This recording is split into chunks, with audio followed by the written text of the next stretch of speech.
નમસ્કાર મિત્રો, હું રજનીકાંત સેંજલિયા રેખાબેન નર્સરીમાંથી આપની સાથે વાત કરીશું. મિત્રો, આજ આપણે એક એવા વિષયની વાત કરવાના છીએ કે જે થોડુંક ખેડૂતોને ખોટું લાગે પણ હકીકત સત્ય છે અને સાચી છે. કહેવાનો મતલબ એવો છે કે આજે સિટીમાં રહેલ ઉદ્યોગપતિઓ એ બધા ગામડામાં આવી અને જમીનના નાના નાના 2-5 વીઘા 10 વીઘા કે 25 વીઘાના ટુકડા ખરીદી અને એમાં બગીચાનું રોપણ કરશે. અને એમાં મોટા ભાગે તો આંબા જ.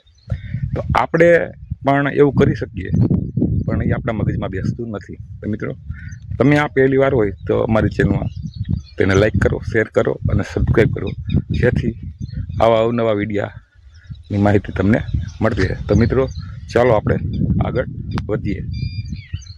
તમે દૂર દૂર સુધી જુઓ છો ને, ક્યાં એવું લીલું ખેતર નથી દેખાતું કે જ્યાં હરિયાળી ક્રાંતિ હોય. આમ છેટ સુધી જુઓ ને તો જે સેઢાપારાના કોક ઝાડવા છે ને એ છે. કારણ કે અમારો જે આ વિસ્તાર છે એ ઊંચો વિસ્તાર છે અને થોડોક ઢોળા ટેકરાવાળો બહુ ન કહી શકાય, પણ એવું તો ખરું જ કે અમુક વિસ્તાર ઢોરાવાળો, અમુક વિસ્તાર. આજથી તમે આ વિસ્તારમાં જુઓ ને તો એ વિસ્તાર છે ને, આ આગળ જોઈએ ને તો અહીંથી ખાડામાંથી આગળનો વિસ્તાર છે એ ઢોરા ઉપર આવે છે, બરાબર. તો આવા વિસ્તારની અંદર પાણીનો પ્રવાહ ઓછો હોય છે અને પાણીની સમસ્યા પણ વધુ હોય છે. એવો જ અમારો આ વિસ્તાર છે કે જ્યાં પાણી બહુ ઓછું છે. કે આ જ વિસ્તારમાંથી 3-4 નદીઓની શરૂઆત થાય છે. અમે જે ટાંકો દેખાય છે ને ત્યાંથી 500 થી 700 ફૂટ દૂર જઈએ ને એટલે એ રોડ ઉપરનું પાણી 2 નદીમાં જાય છે.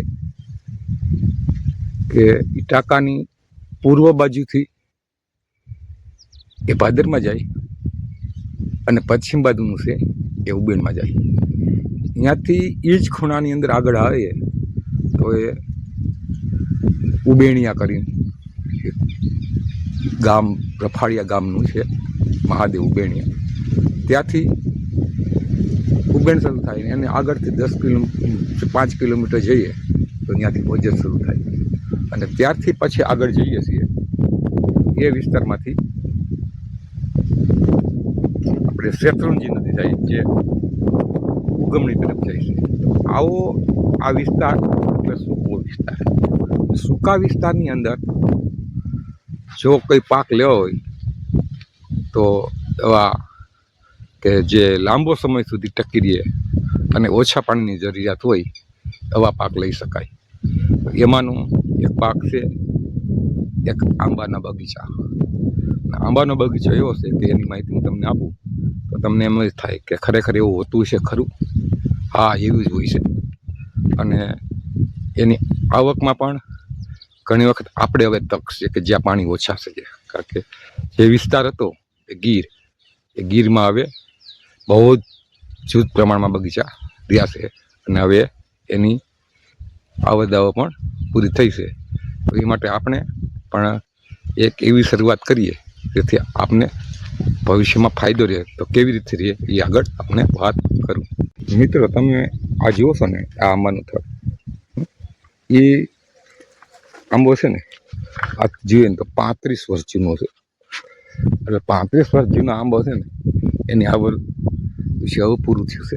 અને એ આયુષ્ય પૂરું થાય એટલે ફળ દેવાનું ઓછું રાખે. ઓલી બાજુની સાઈડમાં છે અને અમુક ટકા અહીંયા છે. અહીંયા આપણે એવો આખો બગીચો હતો. તો મિત્રો, હવે એટલો જમાનો ઝડપી આવી ગયો છે કે 10 વર્ષ અને 20 વર્ષે બધું બદલતું છે. તો 20-20 વર્ષના જે આ ગાળામાં આપણે જો કંઈક કરી શકીએ ને તો આવું. એવી રીતે ગીરની અંદર બહુ જૂના 50 વર્ષ જૂના બગીચાઓ હતા અને વંથલીની વિસ્તારમાં પણ એવા જૂના બગીચા હતા. એ પૂરા થઈ ગયા અને હવે નવાની શરૂઆત કરે છે અને વિસ્તાર પણ હવે બદલતો જાય છે. મિત્રો, તમે આ જુઓ છો ને, આ આંબાને આપણે ચોમાસામાં પછી આજે આ ઉનાળામાં 2 પાન આપ્યા. બીજું પાન આપણે હમણાં આપ્યું છે. એનું પાણી ચાલુ છે. બરાબર.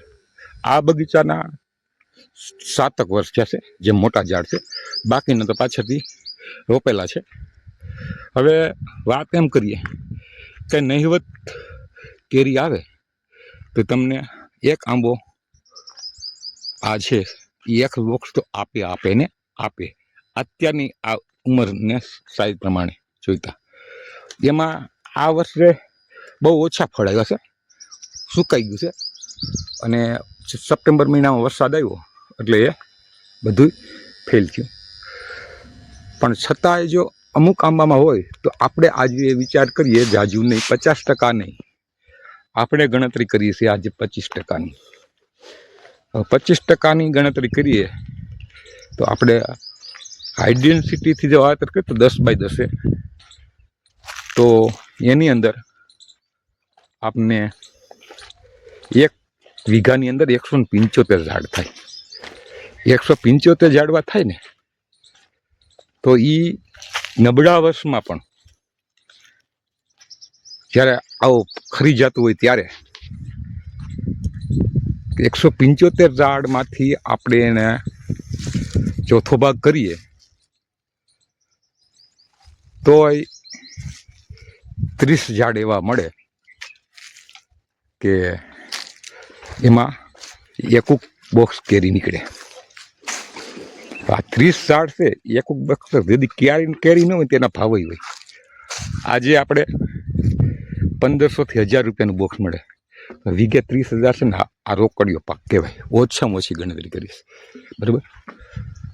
એટલે એથી વધુ તો નીકળે છે, પણ જેમ જેમ વર્ષો વધતા જાય ને એમ એનું ફ્રૂટિંગ, ફ્લાવરિંગ અને એનો વિકાસ વધતો જાય.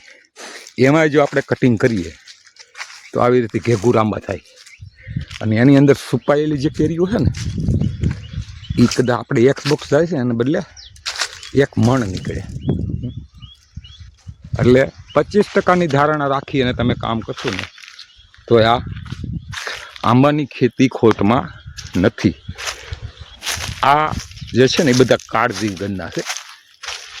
આને નથી કોઈ દી ખાતર દીધું, નથી કોઈ દી વ્યવસ્થિત કાળજી લીધી, છતાં જો આટલું ફ્રૂટિંગ આપતું હોય ને તો આપણા માટે સૌભાગ્ય જ કહેવાય અને સારું એવું વર્તર કહેવાય.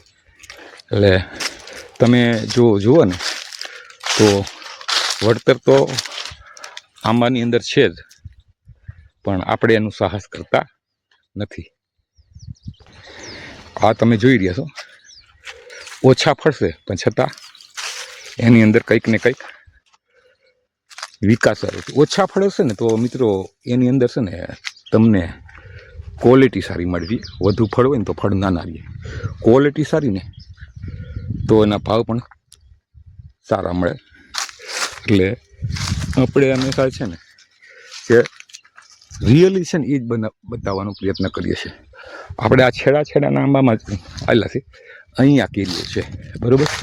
એટલે જે આપણે 25%નો આ ટાર્ગેટ મૂક્યો એને અંદર આંબામાં છે ને અમુક આંબામાં નથી. તો એ આપણે જો આ જ આંબો છે બાજુનો અને આ આંબા છે, બેમાં ફરક જ છે ને. આને પાણી મળ્યું છે બધું તો એ કોરાઈ ગયા, પણ છતાં એની અંદર છુપાવેલી કેરી હોય છે. એટલે ખેતી છે ને આંબાની એ ખોટમાં નથી હોતી, પણ વધુ કામી લીધું હોય ને પછી આપણે થોડુંક ઓલું થાય કે ઓહો આમાં તો આ વર્ષે કાંઈ આવ્યું નથી. પણ આની અંદર ખર્ચો પણ નથી ને. આંબાની ખેતીમાં દર વખતે વાવણી કરવી પડતી નથી, પહેલો મુદ્દો. બીજી વસ્તુ, આવી રીતે બગીચો મોટો થયો પછી ચોમાસાની અંદર વરસાદ વરસી ગયા પછી જ્યારે કેરી વટાણા જેવી મગ જેવડી થાય તે દી એને પાણી આપવાનું હોય છે. ત્યાં લગી કોઈ જરૂરિયાત જ નથી. અને આની અંદર જે ખડ થાય ને એનું જો આપણે ખાતર કરીએ ને તો રાસાયણિક ખાતરનો પણ ઉપયોગ કરવાની જરૂર પડતી નથી. એટલે આ ખખોડી મખોડીને ગમે એવા આંબો ને આ લાઈવ હું તમને બતાવું છું. આપણે નથી કોઈ એડિટ કરવું, નથી કે નથી કોઈ ટુકડા કરવા. આ જે પરિસ્થિતિ છે એ આજે હું તમને બતાવી રહ્યો છું, કારણ કે આનું આપણે ખ્યાલ જ નથી રાખ્યો. એનું કે હાથી હડ આ તે બધું આને ઘસારો આ તે બધું જેમ તેમ કરીને આપણે બગીચો એની રીતે જ થવા દીધો છે. આમાં દેશી ખાતર સિવાય કોઈ આપણે ઉપયોગ નથી કર્યો. અને પાણી તો આ વિસ્તારમાં છે નહીં, આમાં આગળ વાત કરી. આપણે એક એવું જ કીધું, પહેલાં આપણે અલ્ટ્રા ડેન્સિટીથી ફાયદો છે, આપણે બનાવ્યો જ છે. જો આને એક પાણી આપ્યું છે અને હવે પાણી ચાલુ છે. અત્યારે ઉનાળામાં પાણી આપશું ને એટલે આનો વિકાસ આવશે. આ જે કલમ છે આ જગ્યા જ વાળે છે, એપ્રિલમાં વાવેલી છે. તો આ 1 વર્ષ થયું.